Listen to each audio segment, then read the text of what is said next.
ನಮ್ಮ ದೇಶದ ಸಂವಿಧಾನವು ಹಕ್ಕುಗಳನ್ನು ನೀಡಿದೆ. ಪ್ರೊಫೆಸರ್ ವಿಶ್ವನಾಥ್. ನಮ್ಮ ದೇಶದ ಸಂವಿಧಾನವು ಪ್ರಪಂಚದಲ್ಲಿಯೇ ಶ್ರೇಷ್ಠವಾದ ಸಂವಿಧಾನವಾಗಿದೆ. ಹಲವಾರು ಹಕ್ಕುಗಳನ್ನು ಪ್ರಜೆಗಳಿಗೆ ನೀಡುವ ಮೂಲಕ ಸ್ವತಂತ್ರವಾಗಿ ಬದುಕಲು ಅನುಕೂಲ ಮಾಡಿಕೊಟ್ಟಿದೆ ಎಂದು ಕರ್ನಾಟಕ ವಿಶ್ವವಿದ್ಯಾಲಯದ ಉಪನ್ಯಾಸಕರಾದ ವಿಶ್ವನಾಥ್ ಅವರು ಹೇಳಿದರು. ಅವರು ಸುಪ್ರಸಿದ್ಧ ಅಂಜುಮನ್ ಆರ್ಟ್ಸ್ ಮತ್ತು ಸೈನ್ಸ್ ಕಾಮರ್ಸ್ ಕಾಲೇಜಿನಲ್ಲಿ ಆಯೋಜಿಸಿದ್ದ ಕಾರ್ಯಕ್ರಮಕ್ಕೆ ಮುಖ್ಯ ಅತಿಥಿಗಳಾಗಿ ಆಗಮಿಸಿ ಉಪನ್ಯಾಸವನ್ನು ನೀಡಿದರು. ಅಂಜುಮನ್ ಕಾಲೇಜಿನ ಪ್ರಾಚಾರ್ಯರಾದ ಡಾಕ್ಟರ್ ಐ ಎ ಮುಲ್ಲಾ ಸಭೆಯ ಅಧ್ಯಕ್ಷತೆಯನ್ನು ವಹಿಸಿದ್ದರು. ಈ ಸಂದರ್ಭದಲ್ಲಿ doctor N B Nalathod, professor Nagaraj Kankani, professor Suresh L B ಉಪಸ್ಥಿತರಿದ್ದರು. ಪ್ರೊಫೆಸರ್ ನೂರ್ಜಾನ್ ಗಳಗಳಿ ಕಾರ್ಯಕ್ರಮವನ್ನು ನಿರೂಪಿಸಿದರು. ನೂರಾರು ವಿದ್ಯಾರ್ಥಿಗಳು ಈ ಕಾರ್ಯಕ್ರಮದಲ್ಲಿ ಭಾಗವಹಿಸಿದ್ದರು.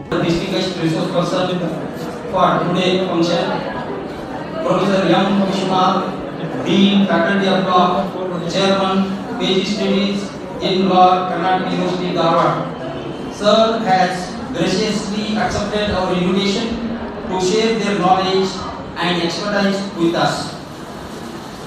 Professor Vishwanath Yam sir completed his law graduation in Department of Studies in Law, Karnataka University, Dharwad. Sir was acting Vice Chancellor of Karnataka University, Dharwad. Sir was registered at the Raichur University, Raichur from 2021 to 2024. Sir was a syndicate academic council member at Karnataka University, Dharwad. Sir was a Dr. D.C. Paute visiting fellowship.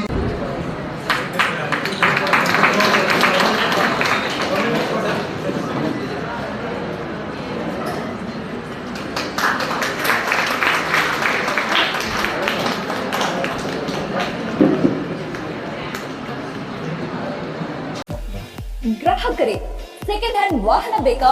Car ಮತ್ತು bike ಬೇಕಾದರೆ national auto ಕನ್ಸಲ್ಟೆಂಟ್ಗೆ ಭೇಟಿ ನೀಡಿ. ಇಲ್ಲಿ ಎಲ್ಲ ತರಹದ second hand bike ಮತ್ತು ಕಾರುಗಳು ಸಿಗುತ್ತದೆ. ವಿಶೇಷವೇನೆಂದರೆ ಲೋನ್ ಮೂಲಕ ವಾಹನ ಖರೀದಿ ಮಾಡಬಹುದು.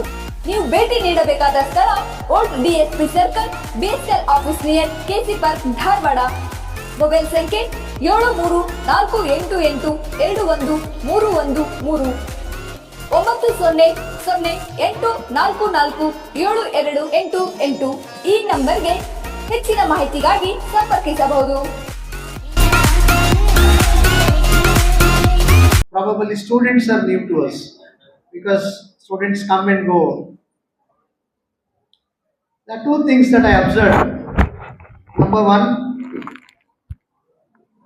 Nagaraj told that ಕೊನೆಗೆ ಸರ್ ಇಸ್ ಮೈ ಗುರು ಅಂತ. ನೀವೆಲ್ಲ ಅನ್ಕೊಂತಾ ಇರ್ಬೋದು, ಇವೇನೋ ಅವ್ರ ಗುರುನೇ ಕರ್ಸ್ಬಿಟ್ಟಿದಾನಲ್ಲಪ್ಪ, ಏನ್ ಸಮಾಚಾರ. ಇನ್ನ ಕೆಲವೊಬ್ರು ಓಹೋ ಚೋರ್ ಗುರು ಚಂಡಾಲ್ ಶಿಷ್ಯ ಇರ್ಬೋದು ಜೋಡಿ ಅಂತ ಅಂದ್ರೆ ಡೌಟ್ ಇದೆ ನಿಮ್ಗೆ, ಯಾರೋ ಗುರುಗಳನ್ನೇ ಕರ್ಸ್ಬಿಟ್ಟಾರ್ರಿ ಇದು ಏನೋ ಅಂತ. We don't know. Okay, let us see how best guru I am to Nagaraj. Then second, felicitation. Teachers ನಾವೆಲ್ಲ ಒಂದೇ ಜಾತಿಗೆ ಸೇರೋದು, we are all teachers. Okay, ಈಗ ಫೆಲಿಸಿಟೇಷನ್ ಮಾಡೋದು ನಿಮ್ಮ ಕಡೆ ಇದ್ದಿದ್ರೆ ಫಸ್ಟ್ ಇವ್ನು ಬಡಿ ಮಗ ಮಾತಾಡಲಿ, ಎಷ್ಟು ಚೆನ್ನಾಗಿ ಮಾತಾಡ್ತಾನೆ, ಫೆಲಿಸಿಟೇಷನ್ ಮಾಡಬೇಕು ಬೇಡ ಅಂತ ಆಮೇಲೆ ಮಾಡ್ತಾ ಇದ್ದೆ. ಇಲ್ಲ ಚೆನ್ನಾಗಿ ಮಾತಾಡಿಲ್ಲ ಹಂಗೆ ಕಳಿಸ್ರಿ ಅಂತ ಅಲ್ವಾ. ಇದು ಯಾಕೆ ಹೇಳ್ತಾ ಇದ್ದೀನಿ ಅಂದರೆ, the thoughts that students carry. ವಿದ್ಯಾರ್ಥಿಗಳು ಈ ಔಟ್ಸೈಡ್ ನೋಡಿದಾಗ each one thinks differently, each one thinks uniquely as per as their mind set. You cannot change this. That is the beauty of human nature. ಪ್ರತಿಯೊಬ್ಬರೂ ನಾನಾ ರೀತಿ ಆಲೋಚನೆ ಮಾಡ್ತೀವಿ. ಒಂದೇ ವಿಚಾರ, the issue is same, content is same, but our thoughts are different. But certain things need uniformity.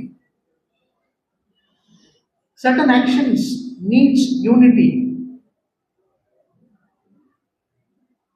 Certain contextual attitudes, behaviors, response need to be on dot. Otherwise, it will get distorted. So, ಆ ಥರ ವಿಚಾರ ಇವತ್ತು ನಮ್ಮ ಮುಂದೆ ಇದೆ. Fundamental rights ಎಲ್ಲರಿಗೂ ಒಂದೇ ಇದೆ. For everybody it is same. Application of this would vary. Students, you're all sitting here because you have taken admission to this esteemed college. You're all students of the political science department, having so many dreams to be achieved in the coming days. So I've been sitting here. ಉದ್ದೇಶ ಒಂದೇ ಇದೆ ಎಲ್ಲರಿಗೂ. ಏನು? ನಾನು ಚೆನ್ನಾಗಿ ಓದಿ degree ತಗೋಬೇಕು. But ನಿಮ್ಮ application to this, how to get your degrees, how to make yourself better, has variations. Fundamental rights are same for any individual in this country. It does not make a distinction that I am from Bangalore, I am from Hyderabad, I am from Navlur, I am from Kittur. No difference. It only tells the citizens of this country have been guaranteed these fundamental rights. That is what the Constitution of India tells. ಭಾರತದ ಸಂವಿಧಾನ ನೀವೆಲ್ಲ ಓದಿದ್ದೀರಿ, ಓದ್ತಾ ಇದ್ದೀರಿ, ಇನ್ನೂ ಚೆನ್ನಾಗಿ ಅರ್ಥ ಮಾಡಿಕೊಂಡಿದ್ದೀರಿ. ಇದು deliberations ಅಷ್ಟೇ.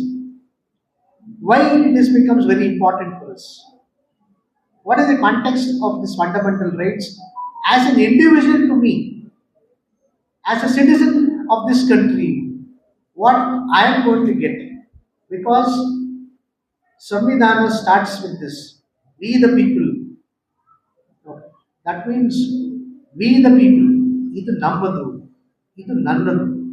ನಾವು ನನಗೇನಾಗಬೇಕು, ಅದು ಯಾರ್ದು ಅಂದ್ಕೊಂಡ್ರೆ ನಮ್ಮ ಭ್ರಮೆ, ನಮ್ಮ ತಪ್ಪು.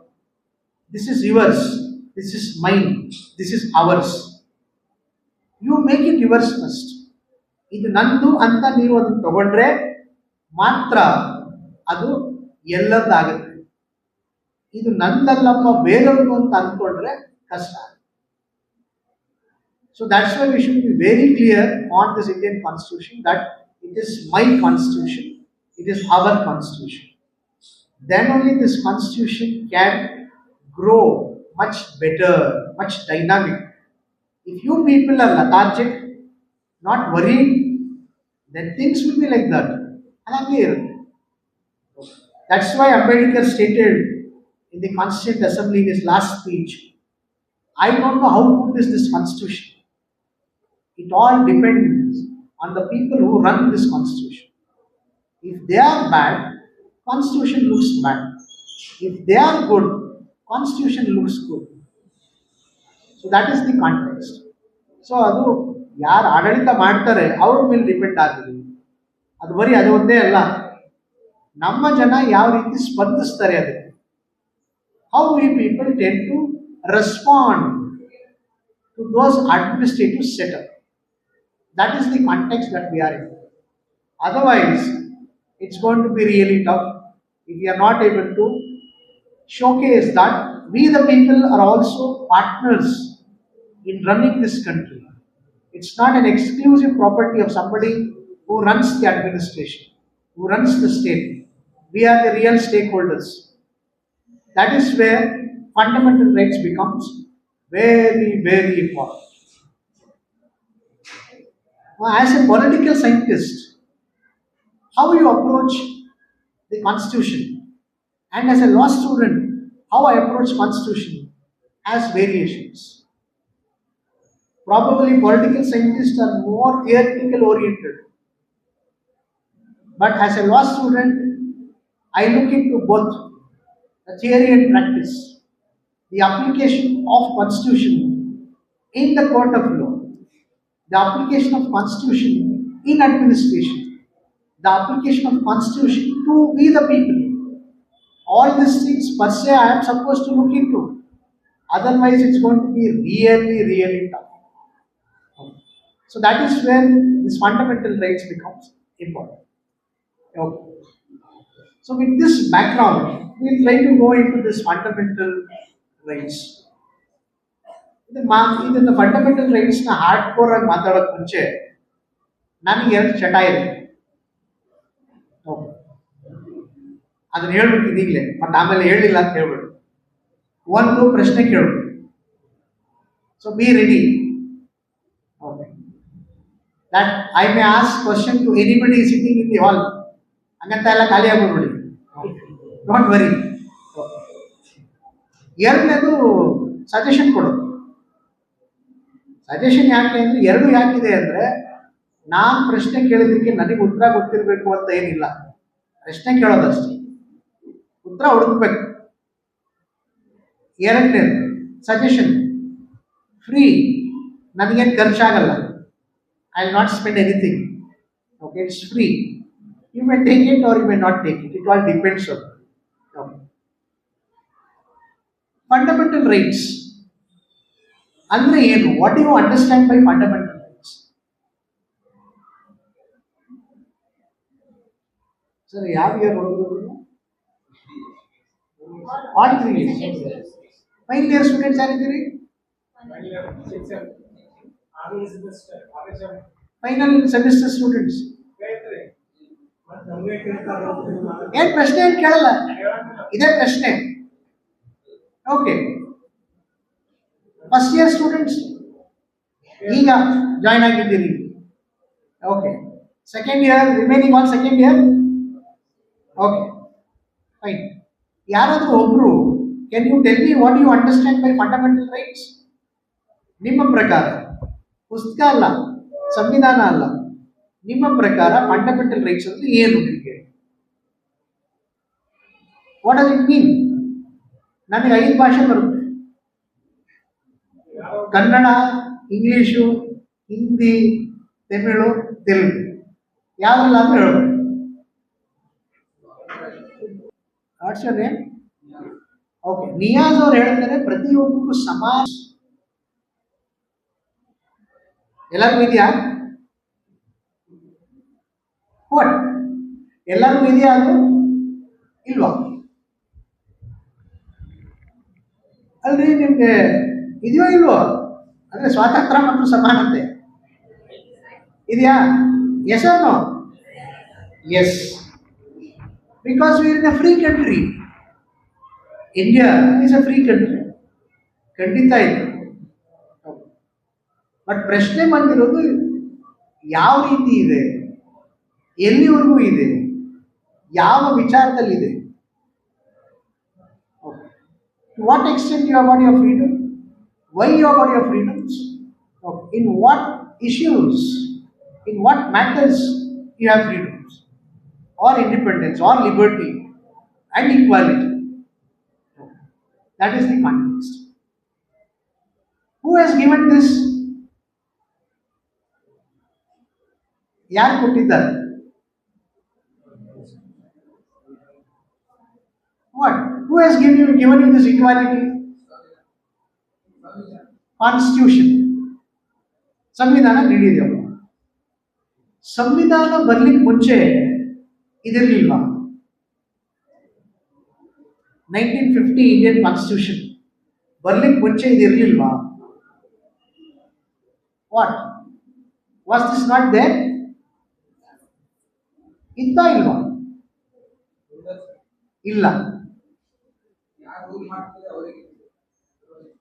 ಓಕೆ, ನಂಗೆ ಗೊತ್ತಿಲ್ಲ ಸರ್, ನಾನು ಹುಟ್ಟಿರೋದು 1990. ಆಮೇಲೆ ಗೊತ್ತಿಲ್ಲ, ಐ ಡೋಂಟ್ ನೋ. ಅದು ಉತ್ತರನೇ ಇರ್ಬೋದು, ಐ ಡೋಂಟ್ ನೋ. ಇಲ್ಲ ಸರ್, ನಾನು 2000, ನನಗೇನು ಗೊತ್ತು, ಐ ಡೋಂಟ್ ನೋ. ಇನ್ನೊಬ್ರು ಯಾರ ಇನ್ನೂ ಮುಂದಕ್ಕೆ ಹೋಗಿ ಸರ್, ನಾನು 2004 ಸರ್, ನನ್ಗೆ ಗೊತ್ತೇ ಇಲ್ಲ. ಇರ್ಬೋದು, that's also there.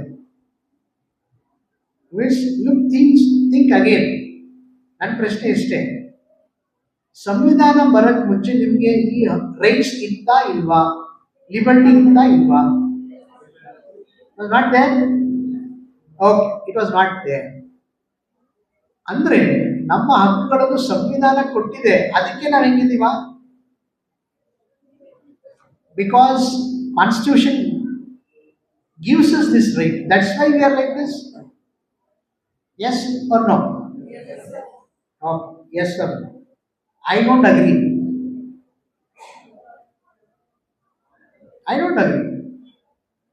ರೀ ಅವ್ರ್ಯಾರೋ ಸಂವಿಧಾನ ಬಂದ್ಬಿಟ್ಟು ನಮ್ಗೇನು ಕೊಡೋದು ಅವರು ಅಂತ ಯಾರು ಪ್ರಶ್ನೆ ಮಾಡೋಕ್ಕಾಗತ್ತಾ? Can anybody question what?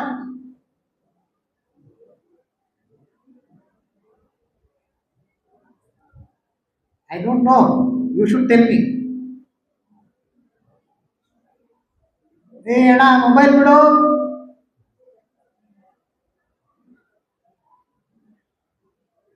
ಇಲ್ಲಾಂದ್ರೆ ಮೊಬೈಲ್ ಆಗ್ಬಿಡ್ತೀಯ ನೀನು ಜೀವನದಲ್ಲಿ. ಇಷ್ಟೇ ಪ್ರಶ್ನೆ. ನಾನು ಒಪ್ಪೋದಿಲ್ಲ ಅಂತೀನಪ್ಪ. ನೀವೇನು ಹೇಳ್ತಿದ್ದೀರಿ? What you tell? ಒಪ್ಕೊಳ್ಳೇಬೇಕು. ಸರ್ಕಾರ ನಾಳೆ ಒಂದು ಆರ್ಡರ್ ಮಾಡಿ, ಓಕೆ, ಡಿಗ್ರಿ ಕಾಲೇಜ್ ಹುಡುಗರು ಓಕೆ ಮೊಬೈಲ್ ತಗೊಂಡು ಹೋಗಂಗಿಲ್ಲ. ಏನ್ ಮಾಡ್ತೀರಾ? ಸರ್ಕಾರ ಆರ್ಡರ್ ಮಾಡುತ್ತೆ, ಕಾಲೇಜ್ ಬಿಟ್ಬಿಡ್ತೀರಾ? ನಮಗೆ ಮೊಬೈಲ್ ಇಂಪಾರ್ಟೆಂಟ್ ಸರ್, ಕಾಲೇಜಲ್ಲ ಅಂತ. What are you going to do? Strike ಅಲ್ರಿ, ಇದು ಪ್ರಿನ್ಸಿಪಲ್ ಸರ್ ಮಾಡಿರೋದಲ್ಲ, ಸರ್ಕಾರ ಮಾಡಿರುವಂತ ಆರ್ಡರ್. ಸ್ಟ್ರೈಕ್ ಮಾಡ್ತೀರಾ? ಫಾಲೋ ಮಾಡ್ತೀವಿ. ಅವ್ರು ಸ್ಟ್ರೈಕ್ ಮಾಡ್ತೀನಿ ಅಂತ ಮತ್ತೆ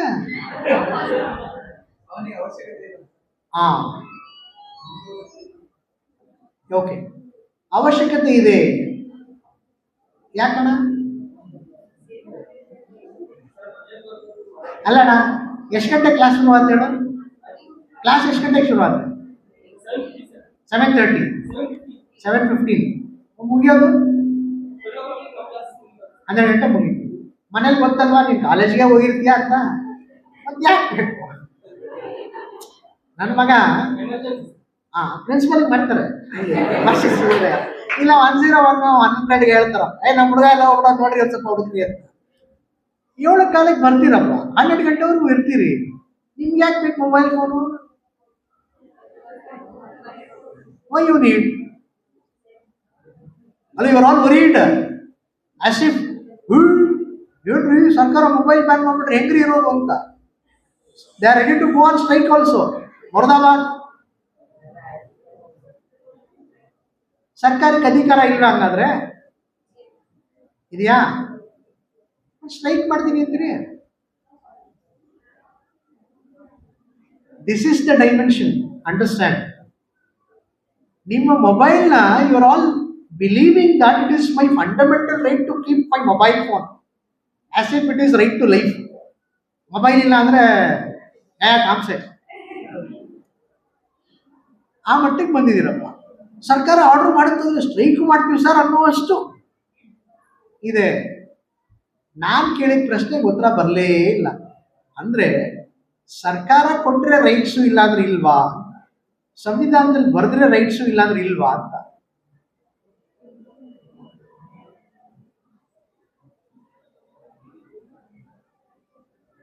Look, understand one thing. This right is by birth. This right is because you are humans. Not because you are a citizen of India, citizen of America.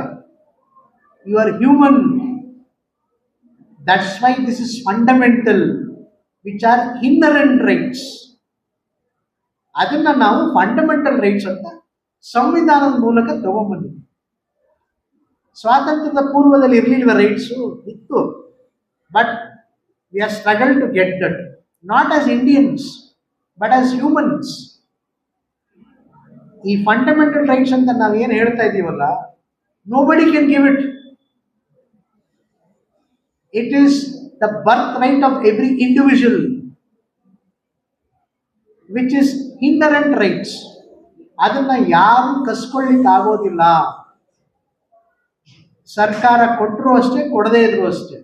ನಾನು ಒಬ್ಬ ಮನುಷ್ಯನಾಗಿ ಹುಟ್ಟಿದ ಮೇಲೆ ನನಗೆ ಆ ಹಕ್ಕುಗಳೆಲ್ಲ ಬಂದಿರುತ್ತೆ. ಅಂದ್ರೆ this is a basic human right. But there is a question. Okay, ಇದು ಬೇಸಿಕ್ ಹ್ಯೂಮನ್ ರೈಟ್ಸ್ ಆದರೆ ಎಲ್ಲರಿಗೂ ರೈಟ್ಸ್ ಇದೆ. Because every one of us are humans. Then why should it come from the constitution? Flow from the government, protected by the government. Why do we expect it? That is what you call civilized society. That's why we come up with theories. Why theories have come up? Human civilization has evolved. Okay. ಅದನ್ನೇ ನಾವು ನಾಗರಿಕತೆ ಅಂತ ಹೇಳೋದು. ಮನುಷ್ಯರಾಗಿದ್ದೀವಿ, ಆದರೆ ನಮ್ಮಲ್ಲಿ ಆ ನಾಗರಿಕತೆ ಇದೆಯಾ? ನಿಜವಾಗ್ಲೂ ಎಲ್ಲರಿಗೂ ನಾಗರಿಕತೆ ಇದೆ ಅಲ್ವಾ? ಹೆಸರು ಇಲ್ಲ. ಅದಕ್ಕೆ ಸಂವಿಧಾನ. ಎಲ್ಲರಿಗೂ ನನಗೆ ಹಕ್ಕುಗಳಿದೆ ಅಂತ ಹಕ್ಕನ್ನು ಸರಿಯಾಗಿ ಚಲಾಯಿಸಿದ್ರೆ ಸಂವಿಧಾನನೂ ಬೇಡ, ಪೊಲೀಸು ಬೇಡ, ಕಾನೂನು ಬೇಡ, ಸುವ್ಯವಸ್ಥೆ ಬೇಡ, ಎಲ್ಲ ರಾಮರಾಜ್ಯವಾಗ್ಬಿಡುತ್ತೆ. Is it not? It's not so. ಮನುಷ್ಯ ಆ ಸೀಮಿತದಲ್ಲಿ ಇರಲಿ ಅಂತ ನಾವು ಇದನ್ನ ರೈಟ್ಸ್ ಆಗಿ ಒಂದು ಕಂಪಾರ್ಟ್ಮೆಂಟೈಸ್ ಮಾಡಿ ನನ್ನ ಮುಂದೆ ಇಟ್ಟಿದ್ದೀವಿ. That's why it is. ನನ್ನ ಪ್ರಕಾರ ನಮ್ಮ ಹಕ್ಕುಗಳನ್ನು ಯಾರು ಕೊಡಬೇಕಾಗಿಲ್ಲ, ಅದು ನಮ್ಮಲ್ಲಿ ಇದೆ. ಓಕೆ, ಬಟ್ ಎಲ್ಲ ಮನುಷ್ಯನು ಒಂದೇ ಥರ ಇರಲ್ವೇ? ನೋಡಿ, 5 ಬೆರಳು ಹೆಂಗಿದೆ? That's where Darwin theory comes in. Survival of the fittest, survival of the strongest. Okay, they know very well that human nature is to dominate. ಈಗಲೂ ಇದೆ, ಹಿಂದೆನೂ ಇತ್ತು, ಮುಂದೆನೂ ಇರುತ್ತೆ.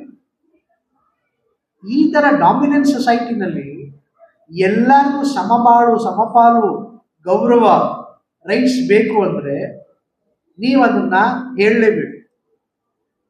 That is why we have Indian constitution. Okay, ಇಲ್ಲ ಬಿಡ್ರಿ, ಎಲ್ಲರೂ ಮನುಷ್ಯರು, ಎಲ್ಲರಿಗೂ ರೈಟ್ಸ್ ಇದೆ ಅಂತ ಹೇಳ್ಬಿಟ್ಟಿದ್ರೆ we would have not able to have a society which runs on certain norms, which runs on certain moral context. ಅದನ್ನು ಮಾಡಲಿಕ್ಕೆ ನಾವು ಫಂಡಮೆಂಟಲ್ ರೈಟ್ಸ್ ತಗೋಬೇಕು. This is one part of seeing fundamental rights, that it is not ನೆಸರಿ that it is written.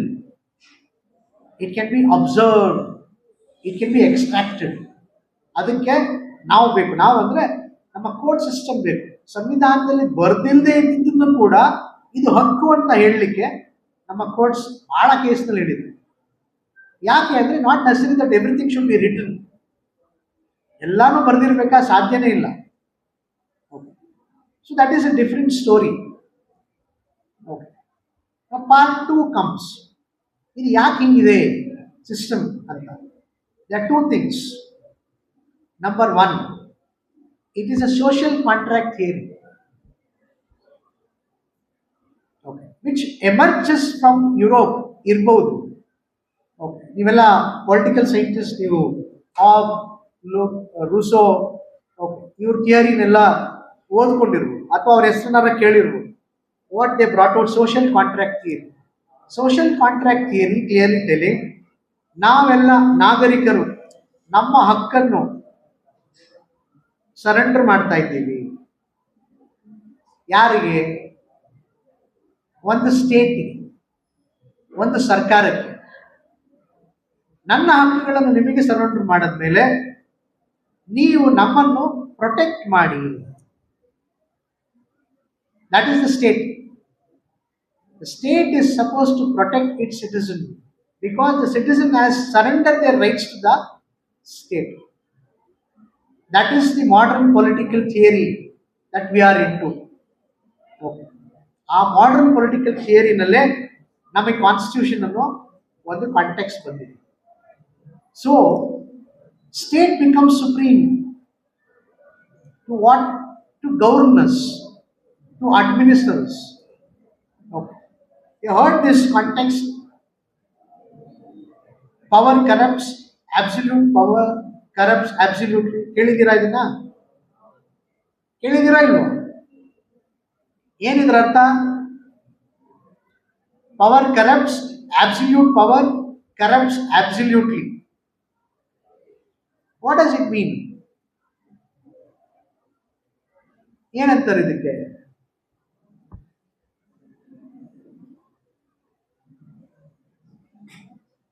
What? ಈ ಕನ್ನಡದಲ್ಲಿ ಏನನ್ಬೇಕೋ ಗೊತ್ತಿಲ್ಲ sir. ಕನ್ನಡದಲ್ಲಿ ಏನಂತಾರೋ ಗೊತ್ತಿಲ್ಲ. ಅಂದ್ರೆ ಸರಿಯಾಗಿ ಅದು ಜೋಡಣೆ ಆಗುತ್ತೋ, ಪದ ಜೋಡಣೆ ಆಗುತ್ತೋ ಗೊತ್ತಿಲ್ಲ. Power corrupts, absolute power corrupt absolutely. ಅಧಿಕಾರಿಗಳಿದ್ರೆ ಅವ್ರು ಕರಪ್ಟ್ ಆಗ್ತಾರೆ. ಸಿಕ್ಕಾಪಟ್ಟೆ ಅಧಿಕಾರ ಇದ್ರೆ ಸಿಕ್ಕಾಪಟ್ಟೆ ಕರಪ್ಟ್ ಆಗ್ತಾರೆ. ಕರಪ್ಟ್ ಅಂದ್ರೆ don't think that it is ಬರೀ ಅವ್ರೇನೋ ದುಡ್ಡು ಕೊಡೋದು ಮಾಡೋದು ಕರಪ್ಷನ್, ಆ ರೀತಿ ಲಂಚ ಅಂತಲ್ಲ. ಕರಪ್ಷನ್ ಅಂದ್ರೆ they may misuse their powers. That is the context. ಇದು ಯಾರು ಮಾಡ್ತಾರೆ? ಸ್ಟೇಟ್. ಸರ್ಕಾರ ಅಂದ್ರೆ ಏನ್ ಬೇಕಾದ್ರೂ ಮಾಡಬಹುದಾ ಅನ್ನೋ ಪ್ರಶ್ನೆ. Power. Okay. The answer is preferably yes, because government, whatever it does for the people. Okay. ಈಗ ಎಷ್ಟು ಜನದ ಟೂ ವೀಲರ್ ಇದೆ ನಿಮ್ಮಲ್ಲಿ? ಎಷ್ಟು ಜನದ ಹತ್ರ ಟೂ ವೀಲರ್ ಇದೆ? ಬೈಕಲ್ಲಿ ಬರೋರು ಯಾರಿದ್ದೀರಿ? 1 2 ಇಬ್ರೇನಾ? ಸರಿ. ಹೆಲ್ಮೆಟ್ ಬೇಕಣ್ಣ? ಹೆಲ್ಮೆಟ್ ಬೇಕಾ? ಐತೆ ಸರಿ, ಬೇಕಾ ಅಂತ ಬಂದೆ. ಹೆಲ್ಮೆಟ್ ಬೈಕ್ ಓಡಿಸೋಕೆ ಹೆಲ್ಮೆಟ್ ಬೇಕಾ? ಬೇಕು. ಯಾಕೆ ಬೇಕು? ಸೇಫ್ಟಿ. ನಿನ್ ಸೇಫ್ಟಿ ನೀನ್ ಮಾಡ್ಕೋಬೇಕಪ್ಪ. ಸರ್ಕಾರಕ್ಕೂ ನಿಂಗೇನು ಸಂಬಂಧ? ಸೇಫ್ಟಿ, ನಿಮ್ ಸೇಫ್ಟಿ ನೀವು ಮಾಡ್ಕೋಬೇಕು. ಸರ್ಕಾರಕ್ಕೂ ನಿಮ್ಗೂ ಏನ್ ಸಂಬಂಧ? ಸರ್ಕಾರ ನಿಯಾಜ್ ಬಗ್ಗೆ ಕೇರ್ ತೋತಾ ಇದೆ. Hey Niyaz, you are so important to the society, wear helmet let go. Is that the case? ರೇ, ನನ್ನ ತಲೆ, ನನ್ನ ಗಾಡಿ, ನನ್ನ ದುಡ್ಡು, ನಿನ್ಗೆ ಯಾಕೆ ಚಿಂತೆ? ಏನಣ್ಣ? ಅಲ್ಲ, of course, that's what I am telling. Can state direct you how to behave? ನೀವು ಬೈಕ್ ಓಡಿಸ್ಬೇಕಂದ್ರೆ ಸರ್ಕಾರ ಹೇಳೋಕ್ಕಾಗತ್ತಾ? ಇಲ್ಲ ನೀನು ಹೆಲ್ಮೆಟ್ ಹಾಕೊಂಡೇ ಹೋಗು ಅಂತ ಪ್ರಶ್ನೆ. ಹೇರ್ ಸ್ಟೈಲ್ ಹಾಳಾಗಲ್ವೇ? ನೋಡಿ, ನನ್ನ ಕೂದಲೆಲ್ಲ ಉದುರೋಗಿರುತ್ತೆ. ನನ್ನ ತಲೆ ಕಣ್ರಿ, ನನ್ನ ತಲೆಗೂ ಸರ್ಕಾರಕ್ಕೆ ಏನಪ್ಪ ಸಂಬಂಧ? What it does? ಸರ್ಕಾರಕ್ಕೆ ಮಾಡೋ ಕೆಲಸ ಬೇಜಾನಿದೆ. This is what you call quasi parental. ಸರ್ಕಾರಕ್ಕೆ ನಮ್ಮ ತಂದೆ ತಾಯಿ ನಮ್ಮನ್ನ ಹಿಂಗೆ ನೋಡ್ಕೋತಾರೆ, ಆ ಕರ್ತವ್ಯ ಇದೆ ಅಂತ. Quasi parental. ಅವರೇನು ಡೈರೆಕ್ಟ್ ಆಗಿ ನಮ್ಮ ಪೇರೆಂಟ್ಸ್ ಅಲ್ಲ, ಬಟ್ ಪೇರೆಂಟ್ಸ್ ರೀತಿ ಇರೋ ಜವಾಬ್ದಾರಿ ಸರ್ಕಾರಕ್ಕೂ ಇದೆ ಅಂತ. That is why government makes so many restrictions. ನನ್ನ ದುಡ್ಡು, ನನ್ನ ಗಾಡಿ, ನಾನು ಟ್ಯಾಕ್ಸ್ ಕಟ್ಟಿದ್ರು ಸಹಿತ ಹೆಲ್ಮೆಟ್ ಹಾಕೊಂಡು ಹೋಗಪ್ಪ, ಮನೇಲಿ ಯಾರಾದ್ರೂ ಕಾಯ್ತಾ ಇರ್ತಾರೆ. ನೀನು ದುಡಿಯೋ ಜೀವ ಆದ್ರೆ ಮನೇಲಿ ನಿನ್ನಿಂದ ಜೀವನ ನಡೀತಾ ಇರುತ್ತೆ. ಇದು ಒಂದು ಆಕ್ಸಿಡೆಂಟ್ ಆದ್ರೆ ಮತ್ತೆ ಕೇಸ್ ಆಗುತ್ತೆ, ಮತ್ತೆ ಸರ್ಕಾರ ಟೈಮ್ ಇನ್ವೆಸ್ಟ್ ಮಾಡಬೇಕು. They are so many things. Look, understand this dimension. The relation of fundamental rights is not only with you, it is with the government and you. Then only fundamental rights has a weightage. The fundamental rights proposition, maybe you start with Article 14 for a general consumption. Okay. Article 14, equality before law. Okay. And you go up to Article 32. I'm not going to what are the fundamental rights, you know it. I'll just try to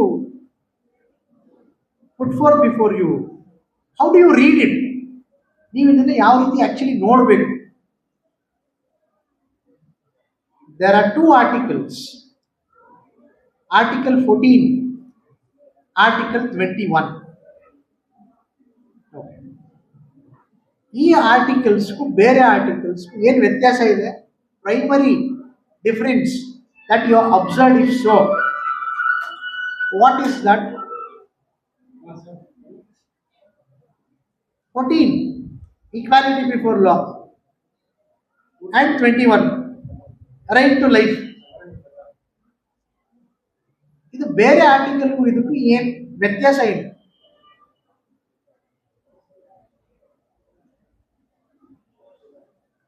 What difference you have?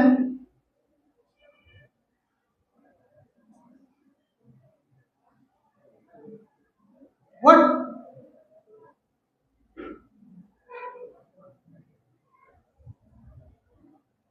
ನಿಮ್ಮ ಉತ್ತರ ಸರಿ ಇರಬೇಕು ಅಂತಲ್ಲ, ಮಾತಾಡಿ ಅಂತ.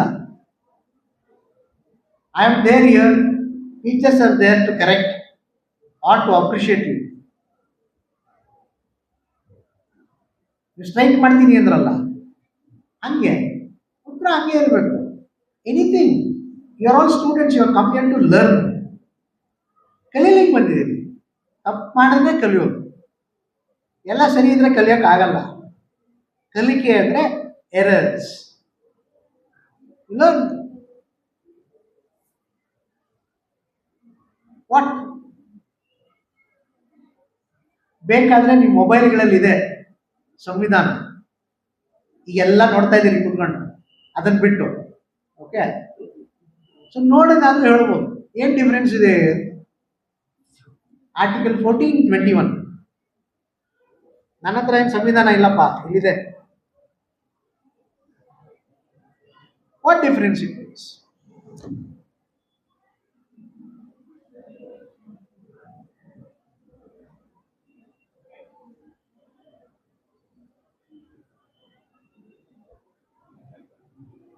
Okay, look, I am not testing your knowledge. I am not come here for that. It's a special lecture. ಈಗಾಗಲೇ 2 hour lecture ಮುಗಿಸಿ 3ನೇ ಅವರ್ ನಡೀತಾ ಇದೆ. Okay, I am not come here to lecture, I come here to discuss. I come here to have an interaction. ಓಕೆ, ನೀವು ಬೆಳಗ್ಗೆ 7:15 lecture ಕೇಳ್ತಾನೆ, ಮತ್ತು ನನ್ನ ಲೆಕ್ಚರ್ ಕೇಳಿ ಅಂದರೆ ಆಗಂಗಿಲ್ಲ. ಅದಕ್ಕೆ ಡಿಸ್ಕಸ್ ಮಾಡೋಣ ಅಂತ ಬಂದು. Okay, that two primary distinction with these two articles.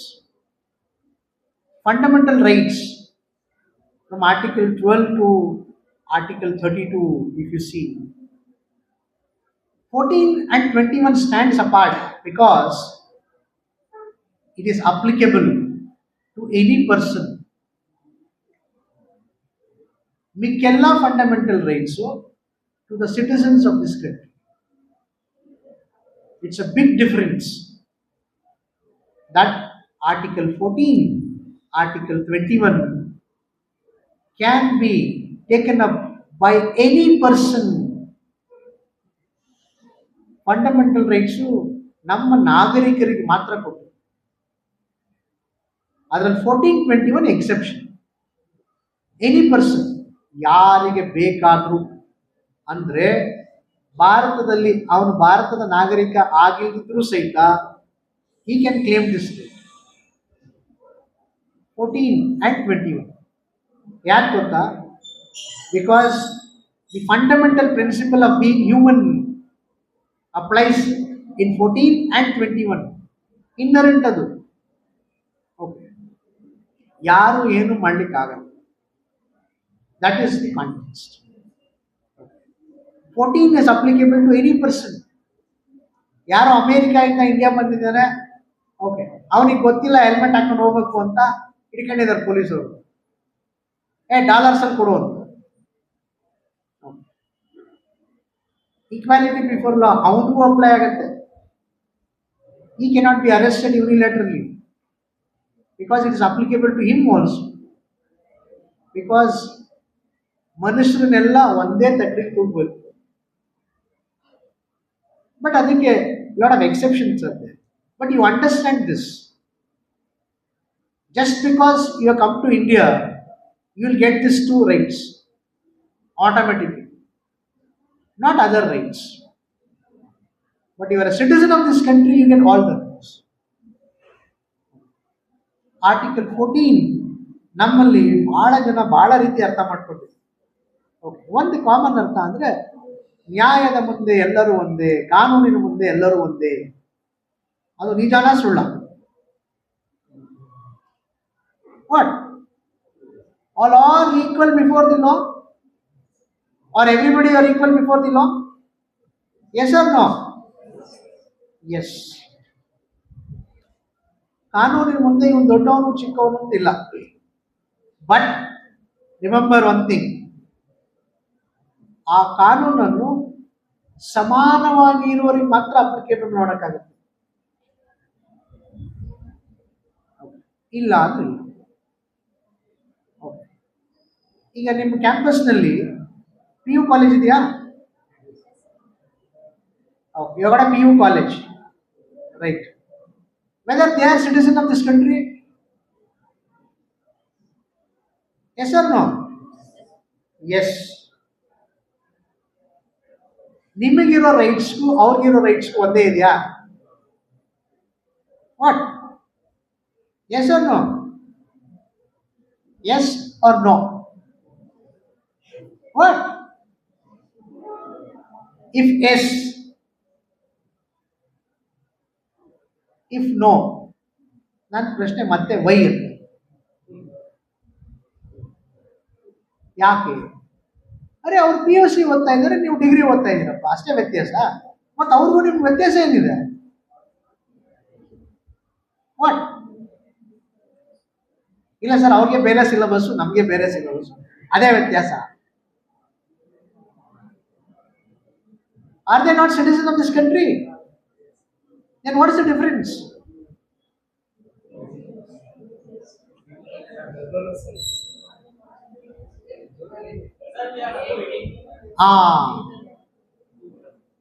We are above 18. Simple. Age makes a difference. Law that is applicable for above 18, below 18 is different. ಅದೇನು ಸರ್ ಡಿಫ್ರೆಂಟ್ ಆಗ್ಬಿಡುತ್ತೆ? That's what. ಕಾನೂನು ಮುಂದೆ ಎಲ್ಲರೂ ಸಮಾನರೇ, ಆದರೆ ಆ ಕಾನೂನನ್ನು ಯಾರ್ಯಾರಿಗೆ ಅನ್ವಯಿಸ್ತೀವಿ ಅದು variation. This is, it goes into so many dimensions. So please understand, equality before law doesn't mean that it applies to everybody. Okay. There are a lot of variations. ಅದನ್ನು ನಾವು ಅರ್ಥ ಮಾಡ್ಕೋಬೇಕು. ಭಾಳ ಜನ ಮಾತಾಡ್ತೀವಿ, ಎಲ್ಲಿದೆ ಸರ್ ಶ್ರೀಮಂತರಿಗೆ ಒಂದು ನ್ಯಾಯ, ಬಡವರಿಗೆ ಒಂದು ನ್ಯಾಯ? ನೀವು ಸುಮ್ಮನೆ ಬಂದು ಇಲ್ಲಿ ಮಾತಾಡ್ಬಿಡ್ತೀರಿ, ನಾವು ಹಂಗೆ ಅಂದ್ಕೊಂಡು ಹೋಗ್ತೀವಿ, ಆಮೇಲೆ ನೋಡಿದ್ರೆ ಕತೆ ಹಿಂಗೆ. This is also a reality. But let us not lose hope. Okay. We should stand by it. ಹಂಗಂತ ಸುಮ್ಮನೆ ಇರೋಕ್ಕಾಗಲ್ಲ. ಅದಕ್ಕೆ education. So that the difference of that rich and the poor in the context of equality should be maintained. ಅದಕ್ಕೋಸ್ಕರ ನಿಮ್ಗೆ ಇದೆಲ್ಲ education. So who should take this advantage? It's you people who should take this advantage.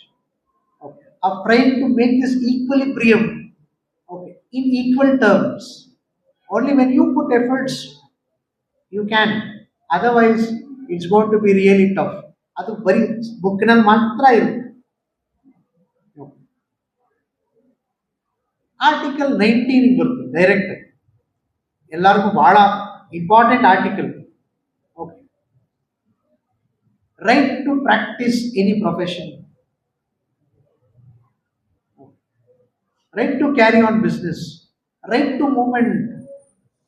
ಎಲ್ಲದಕ್ಕಿಂತ important freedom of speech and expression. ನಾನು ಮಾತಾಡ್ತಾ ಈಗ right now I am talking. Okay, it's a freedom of speech and expression. ಅದು absolute ಇದೆಯಾ? ಹೌದಪ್ಪ, ನಿಮ್ಮ ವಿಚಾರಧಾರೆಗಳನ್ನು ನೀವು ಹೇಳಬಹುದು, ಅದರಲ್ಲೇನು ತಪ್ಪೇನಿದೆ. ಈಗ ಯಾರೋ Kamala Haasan made a statement, Kannada Tamil Nadu ತಮಿಳಿಂದ ಹುಟ್ಟಿದೆ ಅಂತ. ಅದಕ್ಕೆಲ್ಲ ಕನ್ನಡಿಗರಿಗೆ ಬಹಳ ನೋವುಂಟಾಗಿದೆ. ಅದಕ್ಕೆ ನಾವೆಲ್ಲ ವಿ ಆರ್ ಆಪೋಸಿಟ್, ರೈಟ್? ಈ ಪ್ರಶ್ನೆ ಆರ್ಟಿಕಲ್ 19, ಓಕೆ, ನಿಮಗೆ freedom of speech and expression ಕೊಟ್ಟಿರುವಾಗ ನೀವೇನು ಬೇಕಾದರೂ ಮಾತಾಡ್ಬೋದಾ ಇಲ್ವಾ? That's what. ಓಕೆ, ನಿಮ್ಮ ಫ್ರೀಡಮು ಇಷ್ಟೇ ಇದೆ. ಇಲ್ಲಿ ಪಕ್ಕದಲ್ಲಿ ಯಾರು ಬಂದು ನಿಂತರೆ ಅವ್ರಿಗೆ ಟಚ್ ಆಯ್ತು, ನಿಮ್ಮ ಫ್ರೀಡಮ್ ಹೋಯ್ತು ಅಂತ. This is physically I am giving an example. This is my freedom. If somebody comes and stands next to me, if my body touches his body, your right comes to an end. ಇಲ್ಲಿ ಆಗಿರೋ ಕಥೆಯನ್ನು ಅಷ್ಟೇ. ಕಮಲಾಸನ್ ಅವ್ರು ಹೇಳಿರ್ಬೋದಪ್ಪ, ಅವರಿಗೆ ಯಾರು ಓದ್ಕೊಂಡಿದ್ದಾರೋ ಗೊತ್ತಿಲ್ಲ. ನಮಗೆ ಗೊತ್ತಿರೋ ಪ್ರಕಾರ, ಕನ್ನಡಿಗರಿಗೆ ಗೊತ್ತಿರೋ ಪ್ರಕಾರ, Tamil Kannada sister languages, not mother and daughter. No, sister languages. ತೆಲುಗುನೂ ಅಷ್ಟೇ, ಮಲಯಾಳಮೂ ಅಷ್ಟೇ, ಕನ್ನಡವೂ ಅಷ್ಟೇ. All have come from pro Dravidian ಅಷ್ಟೇ. ಬಟ್ ಅವ್ರ ಅರ್ಥಕ್ಕೆ ಬೇರೆ ಇರ್ಬೋದು. ಓಕೆ, ಬಟ್ ಇಲ್ಲಿ ಕಮಲಾಸನ್ಗೆ ಅವನು ಹೇಳೋ ಅಧಿಕಾರ ಇರ್ಬೋದು. ಕನ್ನಡಿಗನಾಗಿ ನನಗೆ ನನ್ನ ಭಾಷೆ ಬಗ್ಗೆ ಅಭಿಮಾನ, ಪ್ರೀತಿ ಇದ್ರು ನಾನು ಈ ಥರ ಹೇಳೋ ಅಧಿಕಾರ ನನಗೂ ಇದೆ. ಬಟ್ ಅದು ಎಲ್ಲಿವರೆಗೂ? Okay, that is why state comes. ನಾವು ಏನು ಬೇಕು ಮಾತಾಡ್ತೀವಿ ಅಂದ್ಬಿಟ್ರೆ ಅದು ನಾನಾ ರೂಪ ತಾಳುತ್ತೆ. ಅದು ಬರವಣಿಗೆ ಮೂಲಕನೂ ಇರ್ಬೋದು, not that you express by words. Even written is also very dangerous. Expression, movies is also important. Pictures which depicts, it's also important. Signs, okay, which tells, signboards, it also expression. Okay. We should be careful enough in what we are speaking. ನಾವು ಏನು ಮಾತಾಡ್ತಾ ಇದ್ದೀವಿ, ನಾವು ಮಾತಾಡೋದ್ರಿಂದ ಆಗೋವಂಥ ಸಂಭಾವನೆ ಏನಿದೆ ಅದರ ಬಗ್ಗೆ ಒಂದು ಸ್ವಲ್ಪ ನಾವು ಆಲೋಚನೆ ಮಾಡಬೇಕು. ನಮ್ಮ ಕಾಲೇಜಿನ ಮೇಲೆ ಆತ್ಮವಿಶ್ವಾಸವಿಟ್ಟು ಮಾತಾಡಿರ್ತಕ್ಕಂಥ professor Vishwanath M sir, dean faculty of law, chairman PG department of studies in law, Karnataka university Dharwad. ಬಹುತೇಕ ಸರ್ 4 ಅಥವಾ 5ನೇ ಸರಿ ನಮ್ಮ ಕಾಲೇಜಿಗೆ ಬಂದಿರಬೇಕು. ಇದು ನಮ್ಮ ಕಾಲೇಜಿನ ಮೇಲೆ ಇಟ್ಟಿರ್ತಕ್ಕಂಥ ಒಂದು ಅಭಿಮಾನ ನನಗೆ ಭಾಳ ಹೆಮ್ಮೆ ಅನ್ನಿಸ್ತದೆ. ಯಾಕಂದ್ರೆ ಕರ್ನಾಟಕ ವಿಶ್ವವಿದ್ಯಾಲಯ ಲಾ ಕಾಲೇಜಿನಲ್ಲಿ ಪ್ರೊಫೆಸರ್ ಡೀನು ಆಕ್ಟಿಂಗ್ ವಿಷಯ ಕೆಲಸ ಮಾಡಿರ್ತಕ್ಕಂಥವ್ರು. ಅವರು ಇವತ್ತು ನಮಗೆ ರಿಸೋರ್ಸ್ ಪರ್ಸನ್ ಆಗಿ ಬಂದಿದ್ದಾರೆ. ಸುಮಾರಿಗೆ 1 ತಾಸು 20 ನಿಮಿಷ ಸತತವಾಗಿ ತಮ್ಮ ಮುಂದೆ ಸವಿಸ್ತಾರವಾಗಿ ಮಾನವ ಹಕ್ಕುಗಳ ಬಗ್ಗೆ ಏನು ಬೇಕಂತಕ್ಕಂಥದನ್ನ ತಮಗ ಅದನ್ನ ಉಣಬಡಿಸಿದ್ದಾರೆ. ಅವ್ರು ಹೇಳ್ತಾ ಇದ್ರು, ನನಗೆ ಫಂಡಮೆಂಟಲ್ ರೈಟ್ಸ್ ಬಗ್ಗೆ ಎಷ್ಟು ಹೇಳಿದ್ರು ನಾನು ಕಡಿಮೆನ ಏನು ಬೇಕಾದ್ರೂ ಹೇಳಿಕ್ಕೆ ಸಾಧ್ಯ ಇದೆ ಅಂತ ಹೇಳಿ. ಸರ್, ಸತ್ಯ ಮಾತದು. ನೀವು ಹೇಳಿರ್ತಕ್ಕಂಥ ಮಾತು ಎಲ್ಲನೂ ನಮ್ಮ ಹುಡುಗರು ಚಾಚುತಪ್ಪದೆ ಪಾಲಿಸ್ತಾರೆ. ಆಮೇಲೆ ಅವ್ರು ಉದಾಹರಣೆ ಕೊಟ್ಬಿಟ್ಟು ಹೇಳ್ತಾ ಇದ್ರು. ನಿಯಾಜ್ ಮತ್ತು ಪ್ರಜ್ಞೆಯನ್ನು ಉದಾಹರಣೆ ತಗೊಂಡು ಉದಾಹರಣೆ ಸಮೇತ ಅಂದ್ರೆ ಸಮೀಪವಾಗಿರ್ತಕ್ಕಂಥ ಉದಾಹರಣೆಗಳು ತೆಗೆದು ಮನಸ್ಸಿಗೆ ಹತ್ತಿರವಾಗಿರ್ತಕ್ಕಂಥ ವಿಚಾರವನ್ನು ವ್ಯಕ್ತಪಡಿಸಿದ್ದಾರೆ. ಅವರು ನಮ್ಮ ಕಾಲೇಜಿಗೆ ಬಂದು ಸವಿಸ್ತಾರವಾಗಿ ಫಂಡಮೆಂಟಲ್ ರೈಟ್ಸ್ ಬಗ್ಗೆ ಮಾತಾಡಿದ್ದಾರೆ. ನಾನು ಅವರಿಗೆ ತುಂಬಾ ಹೃದಯದ ಅಭಿನಂದನೆ ಸಲ್ಲಿಸ್ತಾ ಇದ್ದೇನೆ. ಅದೇ ರೀತಿ ಪೊಲಿಟಿಕಲ್ ಸೈನ್ಸ್ ಡಿಪಾರ್ಟ್ಮೆಂಟ್ ಇವರು 3 ರತ್ನಗಳು, ನಾಗರಾಜ್ ಮತ್ತು ಸುರೇಶ್ ಮತ್ತು ನೂರ್ಜಾನ್, ಬಹಳ ಅಚ್ಚುಕಟ್ಟಾಗಿ ಡಿಪಾರ್ಟ್ಮೆಂಟ್ ನಡೆಸ್ಕೊಂಡು ಹೋಗ್ತಾ ಇದ್ದಾರೆ. ಡಿಪಾರ್ಟ್ಮೆಂಟ್ ವಿದ್ಯಾರ್ಥಿಗಳ ಅಭಿಮಾನದಿಂದ ಅವರು ಕೆಲಸ ಮಾಡ್ತಾ ಇದ್ದಾರೆ. ಇವರು ಅಚ್ಚುಕಟ್ಟಾಗಿ ಏನು ಸ್ಪೆಷಲ್ ಲೆಕ್ಚರ್ ಮಾಡಿದ್ದಾರೆ, ಅವರಿಗೆ ನಾನು ಸ್ಪೆಷಲ್ ಧನ್ಯವಾದಗಳನ್ನು ಅರ್ಪಿಸ್ತಾ ಇದ್ದೇನೆ. ಅದೇ ರೀತಿ ನಮ್ಮ ITC ಕೋಆರ್ಡಿನೇಟರ್ ಬಹಳ ಇಂಪಾರ್ಟೆಂಟ್ ಇದೆ ನಮ್ಮ ಕಾಲೇಜಿನಲ್ಲಿ ಒಂದು ಅಂಗ. ಇದರ ಅಡಿಯಲ್ಲಿ ನಾವೆಲ್ಲ ಕಾರ್ಯಕ್ರಮಗಳನ್ನು ಹಮ್ಮಿಕೊಳ್ತಾ ಇದ್ದೇವೆ. ಸತತವಾಗಿ 3 ವರ್ಷದಿಂದ ಅವ್ರು ಕೆಲಸ ಮಾಡ್ತಾ ಇದ್ದಾರೆ. ಅವರಿಗೆ ನಾನು ನನ್ನ ವತಿಯಿಂದ ಮತ್ತು ಈ ಡಿಪಾರ್ಟ್ಮೆಂಟ್ ಪೊಲಿಟಿಕಲ್ ಸೈನ್ಸ್ ವತಿಯಿಂದ ಅನಂತ ವಂದನೆಗಳನ್ನು ಸಲ್ಲಿಸ್ತಾ ಇದ್ದೇನೆ. ಅದೇ ರೀತಿ ನಮ್ಮ ಹಿರಿಯ ಉಪನ್ಯಾಸಕರಿದ್ದಾರೆ, ಬಳ್ಳಾರಿ ಮೇಡಮ್ ಇದ್ದಾರೆ, ಡಾಕ್ಟರ್ ನಾಗರಾಜ್ ಇದ್ದಾರೆ, ಮುಬಾರಕ್ ಬಂದಿದ್ದಾರೆ, ಇನ್ನುಳಿದ ಕೋಟೆಕಲ್ ಬಹಳ ಜನ ಬಂದಿದ್ದಾರೆ. ಅವ್ರಿಗೆಲ್ಲರಿಗೂ ನನ್ನ ವತಿಯಿಂದ ಅನಂತ ಧನ್ಯವಾದಗಳು. ಇಲ್ಲಿ ತನ ಬಹಳ ಪೇಷನ್ಸ್ ಆಗಿ ಕೇಳಿ ಈ ಒಂದು ಪ್ರೋಗ್ರಾಮ್ ಅನ್ನು ಯಶಸ್ವಿ ಮಾಡಿದ್ದೀರಿ. ನಮ್ಮ ಮುದ್ದು ವಿದ್ಯಾರ್ಥಿನಿಯರೇ, ನಿಮ್ಗೆಲ್ಲರಿಗೂ ನನ್ನ ಪರವಾಗಿ ಅಭಿನಂದನೆಗಳು. ಈ ಒಂದು ಕಾರ್ಯಕ್ರಮ ಇಲ್ಲಿ ಅಧಿಕೃತವಾಗಿ ನಾನು ಮುಕ್ತಾಯ ಮಾಡ್ತಾ ಇದ್ದೀನಿ. ಜೈ ಹಿಂದ್, ಜೈ ಕರ್ನಾಟಕ.